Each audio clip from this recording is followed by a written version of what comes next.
أهلا وسهلا بكم سيدتي وسادتي في هذا العدد الجديد من مجلة البرلمان، ونتناول فيه المواضيع التالية: حوادث السير محور نقاش ساخن في البرلمان. الحكومة تعلن عن إجراءات مالية وتحسيسية في انتظار تعديل مدونة السير. ولمناقشة هذا الملف تستضيف المجلة موحى الجدالي نائب عن حزب العدالة والتنمية بمجلس النواب، ومحمد دعيدعة رئيس فريق الفيدرالي بمجلس المستشارين. في فقرة كواليس مقترح قانون لتحسين أجور موظفي مجلس المستشارين يعرض على لجنة العدل، ولم يعرف بعد تكلفته المالية. كشف وزير النقل عزيز رباح بالبرلمان عن تشخيصه لحوادث السير ولمسبباتها، وأعلن عن خطة حكومية تنبني أساسا على توفير وسائل مادية لتحسين ظروف السلامة الطرقية والتحسيس. وبالنسبة لمدونة السير تجمع الأغلبية والمعارضة وكذا المهنيون على ضرورة تعديل المدونة وتوفير ظروف اجتماعية أفضل للسائقين المهنيين. التفاصيل مع الزميل أنس العمراني. الطرق ببلادنا باتت عدادا لحصد أرواح المواطنين بمأساوية، فقتل حوادث السير خلال 8 أشهر الأخيرة كان بحدود 2700 ضحية، حصيلة مرشحة لارتفاع نهاية السنة الجارية لتتجاوز سقف 4000 قتيل. مدونة جات يمكن جات بعنصر الزجر أكثر، واش طبق هذاك العنصر ولا ما طبقش. كنظن بان ما عمر الزجر غادي يكون حل، كيبقى التاسيس. كاين العامل ديال الطرق لا بصراحه، لانه اللي شاف الطرق في المغرب تيستغرب الحاله الطرقيه الكارثيه اللي في المغرب، اللي حتى هي عندها عامل اللي تتشكل عامل كبير في حوادث السير. ما نساوش العقليه ديال المواطن، لان الانسان كيكون مزروب كيبقاو يحاولوا بكل الطرق باش يوصلوا للمصلحه، يقدروا المصلحه ديالهم في اقصر مده، وكينساو ان هناك قوانين لازم الانسان انه يحترمها. وزير النقل والتجهيز وخلال لقائه بممثل الأمة بالبرلمان والمهنيين أكد أن العامل البشري من بين العوامل الأساسية المتسببة في ارتفاع حوادث السير، دون إنكار ضعف شبكة الطرقات الوطنية. 71% من حوادث السير كاينه في المدن ديالنا، 71% اللي كتعطينا 55% من اللي الضحايا كلهم من عديمي الحماية أصحاب الموطورات والدراجات. كنعطي هذه الأرقام. العدد الوافر من اسباب الحوادث السير ماشي المهنيين، رغم لا فريكونس اللي كتوقع ديال الكيران وديال الطاكسيات وديال الشاحنات، سببها السيارات الشخصيه 55%. ممثل الأمة بالبرلمان مع الدعوة إلى إعادة مراجعة مدونة السير بشكل يضمن لبنودها فعالية أكبر في الحد من هذه الظاهرة. لما تعطت العهود بإخراج قانون السير، تعطات كذلك مجموعة من الالتزامات اللي عندها علاقة بالجانب الاجتماعي، وما يمكنش نركزوا فقط على الجانب الحقوقي والجانب القانوني ونغفلوا الجانب الاجتماعي. الجانب الاجتماعي ضروري ولا بد من تعهد من التزام الحكومه بهذا، لان الحكومه السابقه التزمت باتفاقات وتعهدات على الجانب الاجتماعي ديال السائقين ديال المهنيين ديال كذا، وكاين المصاحبه القانونيه، ولكن دابا في التطبيق ديالو في التنفيذ ديالو بانت العوره ديالو، ضروره المراجعه ديالو. ربما كان استعملنا التكنولوجيا الاعلام الحديثه، الكاميرات والرادارات اللي كتشتغل بالصفه تلقائيه، نظن انه يكون تصحيح اكثر واسرع، لانه نحن ندرك اليوم كمغاربه انه العنصر البشري مع كل اسف لا يساهم في تخليق الحياه العامه. خزينة المملكة تكلفها حوادث السير ما يزيد عن 11 مليار درهم، وإلى جانب الأرقام المادية فالخسائر البشرية أكبر، فالطرق تحصد 10 قتلى كل يوم، أمر يجعل من المغرب يحتل المرتبة الأولى على صعيد العالم العربي في نسبة حوادث السير. ما هي آخر أرقام حوادث السير، وما هو التشخيص الذي تم في البرلمان لهذه الظاهرة، وما هي الإجراءات الحكومية التي أعلن عنها مؤخرا لمعالجة الوضع، وما هي الجوانب التي يتفق عليها البرلمانيون والمهنيون لتغيير مدونة السير؟ هذه الأسئلة يجيب عنها ضيفا مجلة البرلمان.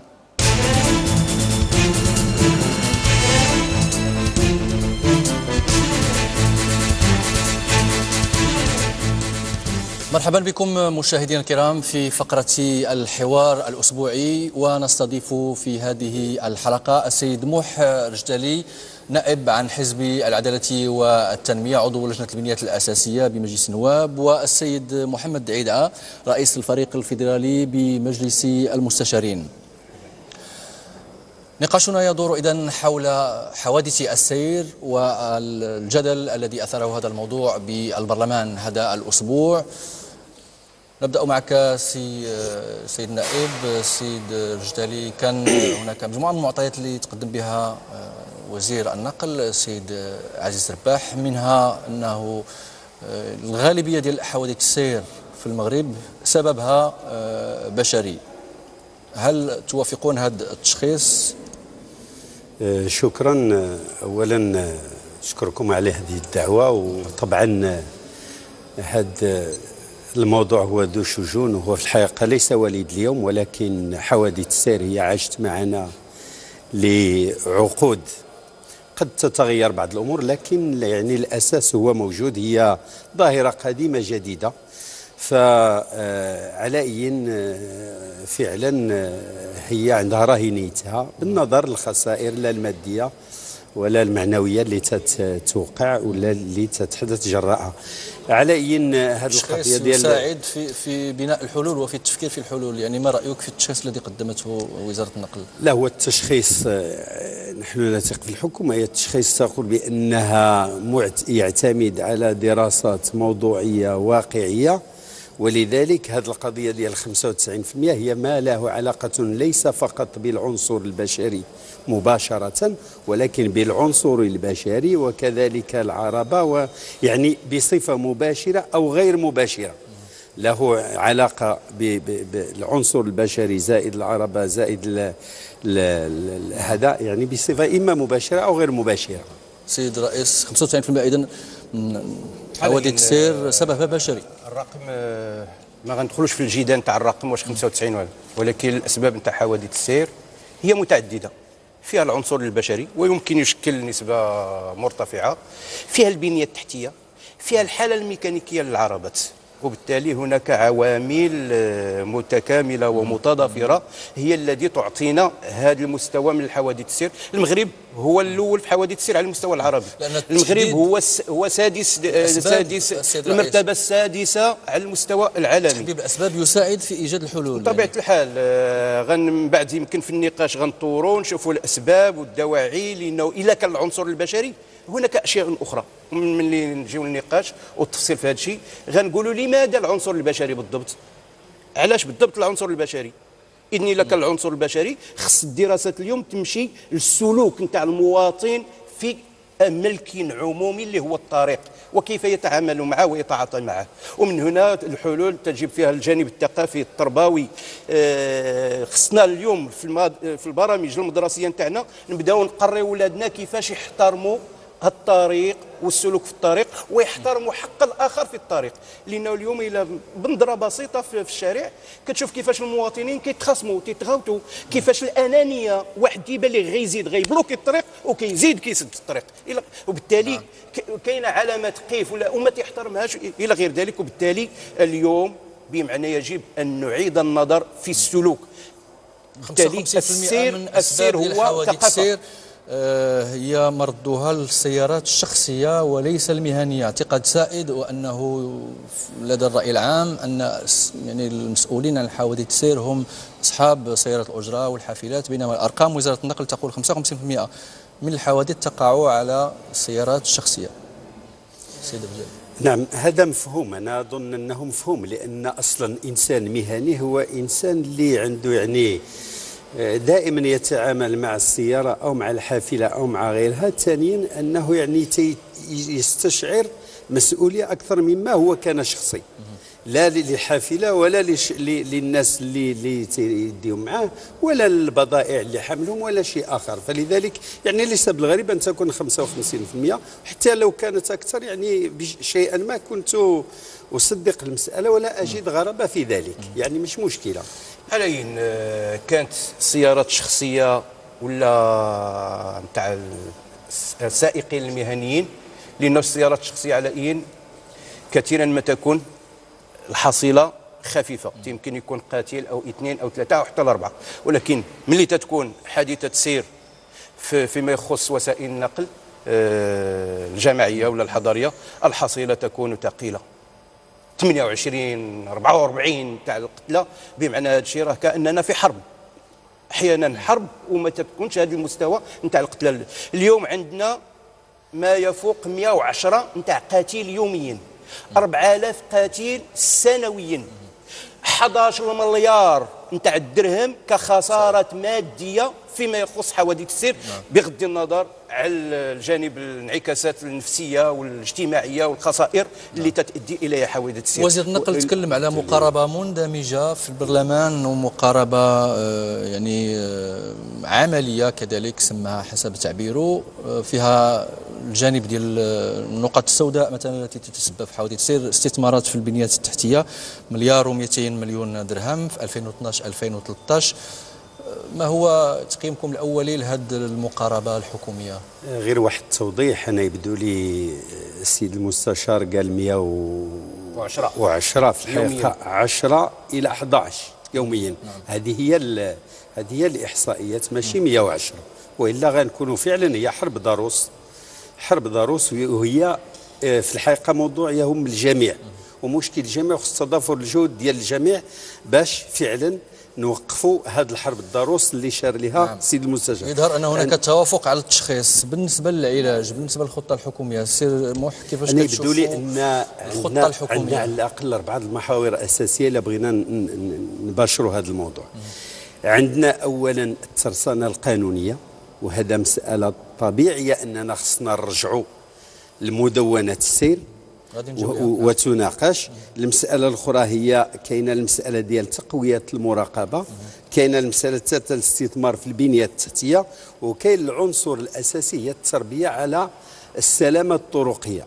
وفعلا احدثت كما تعلمون خليه التدخل الاستعجالي للسلامه الطرقيه في 5 شتنبر، واللي تترأسها السيد رئيس الحكومه، واللي حطت فعلا تدابير.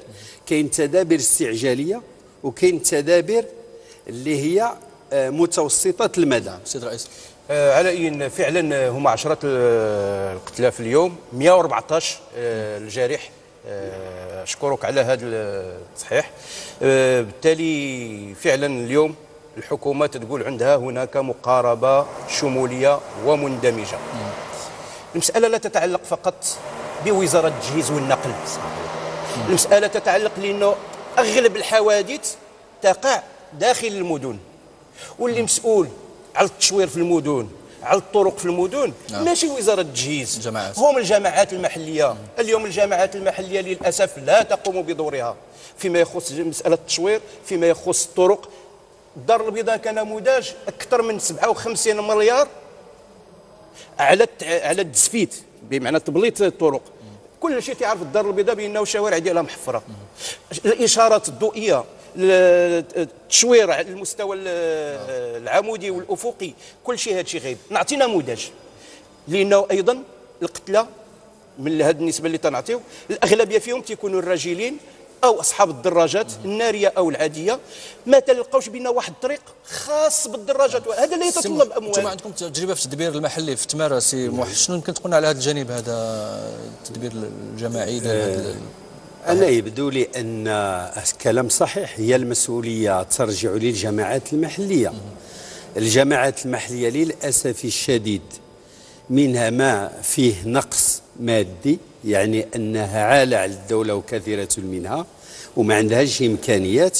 والسيد وزير التجهيز والنقل قال أنه مفتوح ومنفتح للشراكة مع هذه الجماعات، لكن فيها كذلك في الجماعات الناس الذين لا يهتمون حتى بهذه الأمور ولو كانت خزائنهم مملوءة.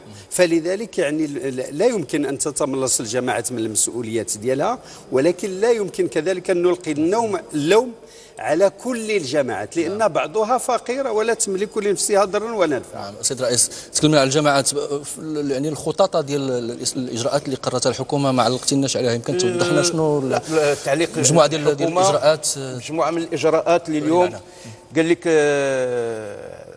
القاعده في الراس والخساره في الكراس.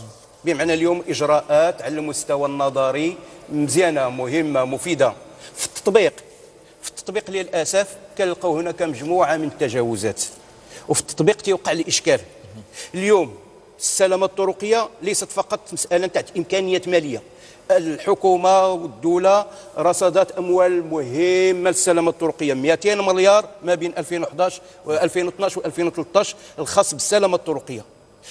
من بعد وحنا غنستدعيو السيد وزير التجهيز والنقل اللجنه المختصه في مجلس المستشارين باش نسالوهم بعدا على المبالغ الماليه السابقه، اين صرفت وكيف صرفت ومن استفاد منها. على أي هو في الحقيقة من سنة 2010 ل 2013 3 المليار الدرهم مرصودة للسلامة الطرقية فعلا. وحنا كنا في استدعينا السيد وزير التجهيز والنقل في البرلمان واعطانا يعني كافه التوضيحات، كافه الامور اللي فعلا ان هناك برامج واوراش كانت موجوده وهي في استمراريه واللي هي تقريبا مليار درهم وجوج المليار درهم التي رصدت الان لهذه السلامه الطرقيه، الا انه في الحقيقه هذه الامور خصها تدقق شي شويه. هذه السلامه الطرقيه ملي تنهضروا على 3 المليار فيها ما هو جديد ومهم جدا، وهي المقاربة اللي جات دابا، هو أن لا نكتفي فقط بمسألة ما هو تقني طرقي عربات إلى آخره أو ما هو قانوني اللي ممكن يعني تعديلات على المدونة يمكن تحل المشكل، ولكن المقاربة اللي تتم هو في الحقيقة الطريقة الجديدة في مقاربة الموضوع من الناحية ديال التربية، خاصة التحسيس عن طريق الفن، عن طريق البرامج التلفزيونية، عن طريق الإذاعية، عن طريق الوعظ والإرشاد، عن طريق الوعظ والإرشاد، وعن طرق أخرى كثيرة اللي ما كانتش تدور يعني في الجانب ديال المدونه. ذكرتوا كذلك المدونه في البرلمان، يعني كاين استعداد من طرف الحكومه من طرف وزير النقل على انه تكون هناك مراجعه ديال المدونه. المهنيين كيركزوا على مجموعه النقاط اهمها نظام التنقيط، الوزاره قالت بانها مستعده تراجع هذا الجانب هذا. ما هو تعليقكم، ما هو رايكم؟ على أي اولا فيما يخص السلامه الطرقيه لابد ما نعطي بعض الارقام والمعطيات لانه حتى نقارنوا نفوسنا مع الدول الاخرى كتبان الاهميه، لانه المساله ليست فقط في الامكانيات الماليه المرصوده. خذ المغرب، عدد القتلى لكل مليون عربه المغرب فيه 1680، الى قارنا مع الجزائر كنلقاو 1155، مع تونس 1243، مع اليونان 285، اسبانيا 159، البرتغال 134، ايطاليا 134. بمعنى اخر لا تكفي ان تكون عندنا الاموال، كاين الجانب الاخر اللي هو مهم، هو التربيه، هو ان يحس الجميع بأنه الطريق هي ملك لنا جميعا، يجب أن نستعمله بشكل عقلاني.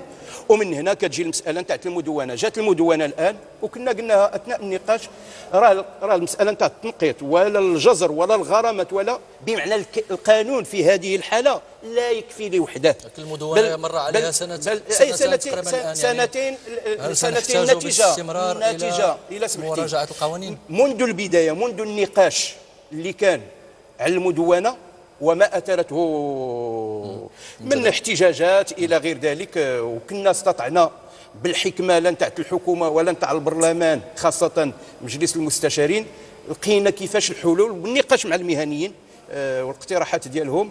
وبالرغم من ذلك من طبيعة الحال بقات الاحتجاجات عادية وطبيعية، ولكن المسألة راه ماشي مرتبطة فقط بالجانب القانوني بالتنقيط بالغرامات الى غير ذلك، مرتبطه كي قلت بواحد السلوك اللي خصنا من المدرسه نبداو نتعلموه، وتلعب فيه وسائل الاعلام الدور ديالها، يتلعب فيه كل المتدخلين الدور ديالهم باش غدا نحسوا والجميع يستشعر المسؤوليه اللي غتكون عنده في الطريق. بالنسبه لمدونه السير انا حصل لي الشرف اني ناقشتها في 2008 و2009 وقبل، لان كانت في البرلمان قبل. ما هي الجوانب اللي تحتاج الى مراجعه لتجاوز هذا العطاء في تطبيقها؟ يظهر لي احنا بالنسبه لنا كفريق العداله منذ اذن تتعرفوا بان كنا صوتنا الحزب او الفريق الوحيد اللي كان صوت بالسلب على المدونه، وكانت عندنا مواخذات، ورغم هذا ما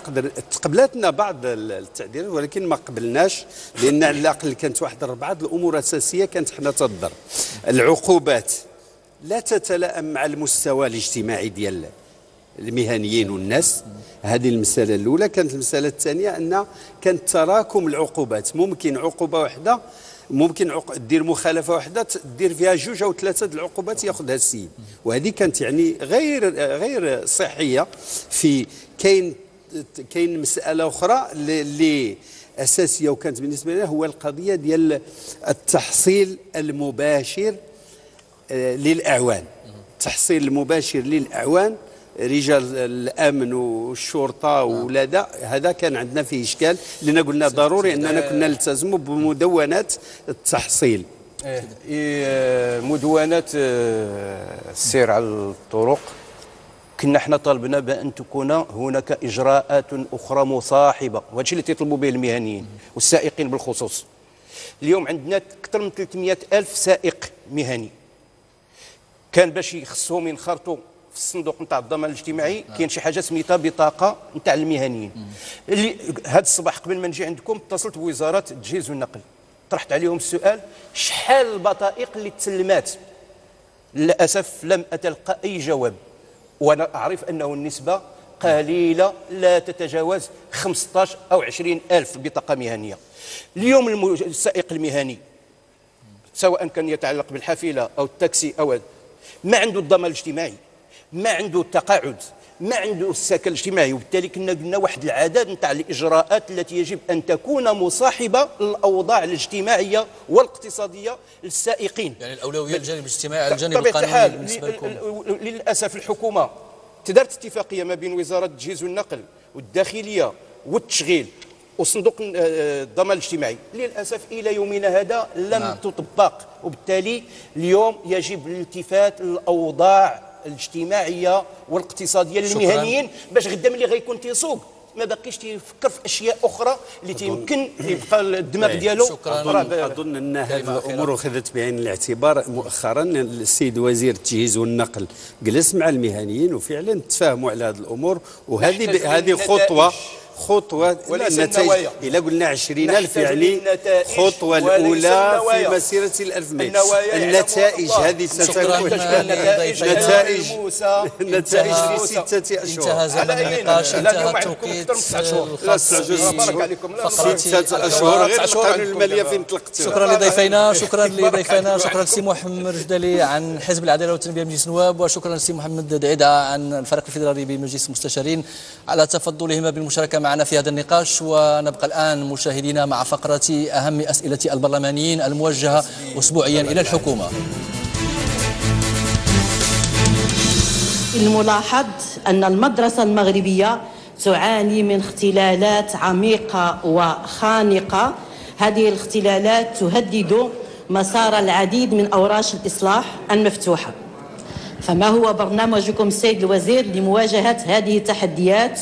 احنا اليوم قرر السيد رئيس الحكومه مع وزاره الماليه بين انه عندنا خصاص، وراه ما عندناش خصاص في المدن، عندنا خصاص في العقاليم المحرومه، وما كنديرش الشعبويه انا، ولكن شفتو بعينيا الخصاص. انا شفتو بعينيا ما شفتوش الوراق. عندنا الخصاص في طاطا، عندنا الخصاص في اسا، عندنا الخصاص في الزاد، عندي الخصاص في فيقي، عندي الخصاص في الراشديه وفي خنيفره، المناطق الجبليه. ما لقيتش اللي يمشي ليها، حتى واحد ما بغى يقري باقي في هذا الشيء. ومنين ما دزت كنمشي بجيابي عامرين بطلب الانتقال. درنا حركه انتقاليه وبديناها في شهر نوفمبر، في شهر ماي، وختمناها في 15 جويي باش نبداو الدخول المدرسي بالمعقول. بدأت لجنة العدل بمجلس المستشارين في مناقشة مقترح قانون يقضي بزيادة في تعويضات موظفي المجلس، وكان عدد من مستشاري المجلس قد تقدموا بهذا المقترح بدعم من نقابة الموظفين التي ترى أن هناك أعباء متزايدة على الموظفين، ولم يعرف بعد موقف الحكومة منه وكذا الاعتمادات المادية المخصصة له. نتابع التفاصيل في هذا التقرير. أزيد من 300 موظف بإدارة مجلس المستشارين ينتظرون تمرير مقترح قانون خاص بتعديل القانون الأساسي للموظفين. المقترح يرمي إلى زيادة في قيمة التعويضات الخاصة بالمتصرفين. احنا كنقابه مستقله لموظفي مجلس المستشارين عملنا مجهود كبير بتعاون مع الاداره ومع كل مكونات المجلس من اجل اصلاح هذا النظام الاساسي اللي كنعتبروه هو المؤطر الاساسي للوضعيه الاداريه والماديه لموظفي وموظفات مجلس المستشارين. وعقدت لجنة العدل بمجلس المستشارين أول لقاء لها لمناقشة مقترح القانون هذا، والذي تقدمت به مجموعة من الفرق البرلمانية. البعض قال بأن هذا القانون تطغى عليه الجوانب المادية. بالنسبة للقانون الحالي الذي ينظم هذه الفئة من الموظفين فيه مجموعة من الثغرات، وبالتالي بالنسبة للثغرات بالنسبة للتنقيط، بالنسبة للدرجات، بالنسبة كذلك للتعويضات، بالنسبة للكثير من الأمور التي تشوبها بعض الشوائب، وبالتالي جاء هذا القانون من أجل أولا تنظيم كل ما يتعلق بالموظف من النهار اللي كيبدا الى النهار اللي ينتهي. المسألة ليست مسألة مادية وإنما مسألة إصلاح. بما أن حالات كثيرة لا يناقش فيها كتلة الأجور ولا الوضعية العامة للبلاد، وحين نتحدث عن مستخدمين وموظفين دائما نتحدث عن التقشف وكذا. منظومة التقشف أو فكرة التقشف يجب أن تكون منسجمة، إما أن تبدأ وتطبق على الجميع، وإما أن تناقش في إطار الجميع، وإما أن نعفى منها. النقابة المستقلة لموظفي مجلس المستشارين تدعو أن يتم الاشتغال على هذا المقترح بمجلس النواب أيضا، ليستفيد موظف الغرفة الأولى من هذا القانون ويقوموا بتنظيم وضعيتهم الإدارية والقانونية. وفيما يلي أهم مختصرات مجلة البرلمان. عبد الله بوانو هو الرئيس الجديد لفريق العدالة والتنمية بمجلس النواب الذي تم انتخابه مع بداية دورة أكتوبر، وسيخلف بوانو نائب مكناس المعروف بمواقفه القوية عبد العزيز العماري في إطار استراتيجية حزبية ترمي إلى إعادة توزيع المهام داخل الحزب وداخل الفريق، مما جعل نائب طنجة عبد اللطيف برح محاسبا. يقدم وزير الاقتصاد والمالية نزار بركة يوم 24 من أكتوبر أمام مجلسي البرلمان في جلسة مشتركة مشروع قانون المالية للسنة المقبلة، ويرمي المشروع إلى تحقيق نسبة نمو تقدر ب 4.5 وتخفيض عجز الميزانية إلى 4.8 وخلق 24,000 منصب في الوظيفة العمومية.